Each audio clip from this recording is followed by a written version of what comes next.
우리나라 시간으로 오늘 새벽 3시에 발표한 FOMC 회의에서 예상대로 기준금리를 동결을 했지만 금리 인하 시기가 당초 예상보다 늦춰질 수 있다는 우려가 이어지고 있습니다. 오늘 연준은 투자자들에게 금리 인상은 없을 것이라면서 안도감을 제공한 것이 컸습니다. 파월 의장이 금리 인상 가능성을 차단하면서 한때 1%대 이상 상승하기도 했는데 금리 인하 불확실성이 여전하다는 분위기 속에 일부 상승폭을 도로 반납을 했습니다. 그래서 다시 하락을 했는데 다우지수만 0.23% 상승하고 S&P 500이 0.34% 하락, 5018입니다. 나스닥 지수는 0.33% 하락해서 15,605. 필라델피아 반도체는 가장 크게 떨어졌습니다. 3.54% 거의 폭락하다시피 해서 4,507입니다. 지금 보면 필라델피아 반도체 지수는 최고치가 5,165에서 지금 4,507로 12.7% 하락 중에 있습니다. 그리고 기준이 되는 S&P 500은 5,254에서 지금 5,018까지 4.5% 하락 중이니까 필라델피아 반도체가 보면 항상 3배 가까이 상승하는 것도 하락하는 것도 이렇게 크게 차이가 납니다. 오늘 필라델피아 주요 종목들, 반도체 주요 종목들이 모두 크게 하락했습니다. 본격적으로 시장 분위기가 달라진 것은 파월 의장이 입을 열기 시작한 때부터였습니다. 기자회견의 핵심 질문은 기준금리 인상 여부였습니다. 그러나 파월은 단호하게 선을 그었어요. 금리 인상 가능성은 낮다고 말을 하고 현 정책 금리를 얼마나 오래 유지할지가 통화정책의 초점이라고 밝혔습니다. 그렇다고 시장이 바라는 기준금리 인하 가능성을 내비친 건 아니었습니다. 인플레이션에 대한 추가적인 진전에 있어서 불확실성이 크다면서 금리 인하는 더 확신을 갖기 전까지 하지 않는 게 적절하다라고 누차 강조를 했습니다. 이처럼 매파와 비둘기파적인 발언을 섞었지만 전반적으로는 예상보다 덜 매파적이었던 것으로 평가되고 있습니다. 파월 의장이 금리 인상에 대해 선을 그으면서 국제금리는 하락했습니다. 10년물 국제금리가 장중에 4.5%대까지 떨어졌습니다. 그러다 반등한 4.6%대에서 마감했고 통화정책에 민감한 2년물도 5% 넘어갔다가 4.9%대로 하락 마감했습니다. 미국 나스닥의 대표적인 기술주들이 성장과 함께 주주가치 제고를 위한 분배에도 집중을 하고 있는 것으로 나타났어요. 올해 기준으로 나스닥 100 지수가 편입하고 있는 상위 10개 종목 중에서 7개 기업이 배당금을 지급할 예정입니다. 기존부터 배당 정책을 실시했던 마이크로소프트, 애플, 엔비디아, 브로드콤, 코스트코 이런 기업들 외에 올해부터 메타 플랫폼, 알파벳이 새롭게 배당금 클럽에 합류했습니다. 아마존, 테슬라, AMD만 배당금을 지급하지 않고 있습니다. 보통 기술주들은 배당을 통한 분배보다는 성장에 치중하는 편이었어요. 기업의 배당은 잉여 현금 흐름에서 나오는데 기술주들은 현금 파이의 대부분을 R&D, 연구개발, 설비 투자 등을 통해서 미래 성장 동력을 도모하는 데 주로 활용을 해왔었습니다. 높은 실적 성장률을 보이는 기술주들이 분배에도 관심을 가지게 된 계기는 주주 환원에 대한 시장의 수요가 점점 높아지고 있기 때문입니다. 기술주들의 배당 수익률이 배당주와 비교시에 매력적이지는 않지만 고성장에 따른 장기적인 배당 성장이 기대가 되고 있습니다. 기술주 투자를 통해서 자본 차익과 배당 수익 두 가지를 동시에 노릴 수 있는 꼭 먹고 알 먹기 투자, 이 전략이 가능해질 것이라는 전망이 나오고 있습니다.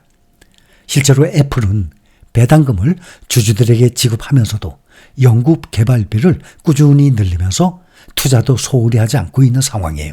최근 애플의 연구 개발비는 약 300억 달러로 10년 전보다 9배나 늘어났습니다. 시장에서는 지금 기술주들의 배당 지급 선언에 환호를 하고 있습니다. 알파벳이 며칠 전에 호실적을 발표하면서 사상 처음으로 현금 배당 프로그램을 발표했습니다. 그 다음날 알파벳 주가가 최대 11%까지 폭등을 했었습니다. 메타도 지난 2월 1일 첫 배당 정책을 실시한다고 밝힌 후에 주가가 최대 23%까지나 급등을 했습니다. 나스닥 100 지수를 추종하는 글로벌 ETF 가장 시가총액 큰 대표 인베스코 QQQ 다들 알고 계시죠? 또 여기 투자 중인 분들 또 원화로는 나스닥 100 아니겠습니까? 이 연간 배당금이 꾸준히 증가 중이에요.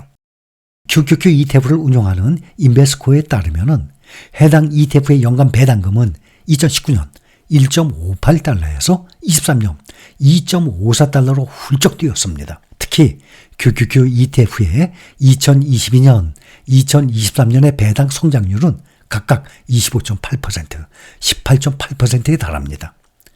최근 5년 중에 배당금이 감소한 것은 2021년 한 해뿐이었습니다. 그 밖에 나스닥 100 지수가 편입한 종목 중에 상위 10곳 외에도 배당금을 지급을 하고 있는 기업들이 적지 않습니다. 대표적으로 펩시코, 시스코 시스템스, 퀄컴, 암젠 등이 적극적 배당 정책을 펼치고 있어요. 최근의 10년간의 연평균 수익률을 한번 보면 S&P 500이 100년의 역사의 연평균 수익률이 9에서 10% 정도로 나온 것으로 알고들 있습니다. 그런데 최근 10년간 보면 S&P 500이 대표 SPY가 12.5%의 연평균 수익률을 보이고 있어요.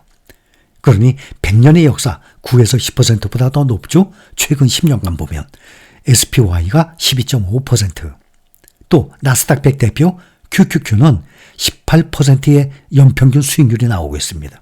그런데 필라델피아 반도체 대표 SOXX 보면 2배 수익률, 25% 수익이에요.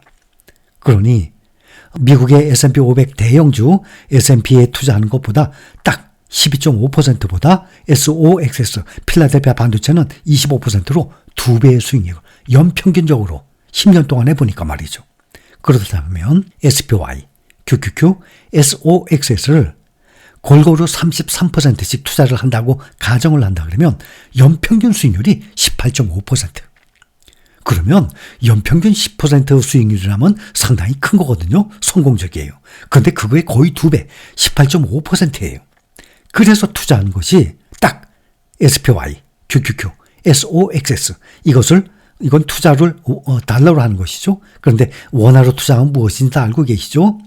타이거나 코덱스나 에이스나 다 나와 있죠. S&P 500 ETF, 또 나스닥 100 ETF, 또 SOXX 대신 필반나 있죠. 또 코덱스 미국 반도체 있죠. 이런 종목의 원화로 투자하는 것 아닙니까? 이것을 3분의 1씩 골고루만 투자한다 그래도 10년간의 연평균 수익률 보면 18.5%가 나옵니다. 이 정도면 성공적인 투자 수익률이에요. 각 종목별 투자 비중은 당연히 각자가 알아서 할 문제입니다. 그런데 S&P 500, 나스닥 100, 필라델피아 반도체 지수, 이 지수를 따라가는 패시브 ETF 가장 기본입니다. 여기에 또 빅테크주들 있죠.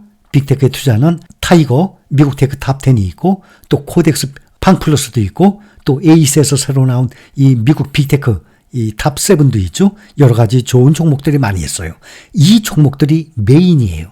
이거의 투자 비중, 이 포트폴리오는 각자 알아서 여러분들 스타일에 맞게끔 하시면 됩니다. 이게 우리의 투자의 메인은 미국 시장에 바로 이 종목들이에요. 근데 거기에 사이드로, 세컨으로, 추가로 글로벌 럭셔리주가 있어요. 하나로 글로벌 럭셔리라든지 코덱스 유럽 명품 탑10이라든지 이거 좋은 종목들입니다. 또 근래 새로 상장한 글로벌 비만 치료제 ETF 이런 종목도 있고 또 중국과 우리나라의 2차 전지 관련주들이 있는데 또 중국과 우리나라의 2차 전지 관련주들은 예상외로 지금 수익이 안 나오고 있는 상태지만 장기적으로 봐야 되겠죠. 또 거기다가 원화로 투자하는 2배 레버리지가 있고 또 직접 투자하는 3배 레버리지가 있고 이거는 꼭 여러분들이 비중을 좀 작게 가져가야 됩니다. 그래서 메인과 또 추가로 세컨으로 이러한 종목들을 같이 꾸준히 해서 5개 전후의 종목으로만 투자를 해나가서 앞으로 몇 년이 지나게 되면 우리의 수익률은 누구도 못 따라오는 성공적인 투자 수익률이 나올 것입니다. 또 하나는 국민연금도 보면 미국에 투자하는 종목들 보면 마이크로소프트, 애플을 비롯해서 다들 빅테크주들이 주 종목들을 보유 종목들입니다. 또 4월 29일 현재 보면 국내 투자자들이 보관 중인 이 종목들을 보면 다들 알고 계시죠? 제일 많이 보관하고 있는 금액이 테슬라, 엔비디아, 애플. 이 세 가지는 거의 변함이 없어요. 엔비디아, 애플이 2위, 3위가 변했죠. 그 다음 마이크로소프트. 그 다음이 5번이 TQQQ예요. 레버리지. 7번은 SOXL 레버리지예요. 그 다음에 6등이 알파벳. 그 다음 아마존. 그 다음 인베스코 QQQ죠. 나스닥 100. 또 10번이 SPY죠. 그러니 이 종목들을 보면 우리 여러분들 말고도 국내 개인 투자자들이 미국의 빅테크 개별 종목에 투자하고 있습니다.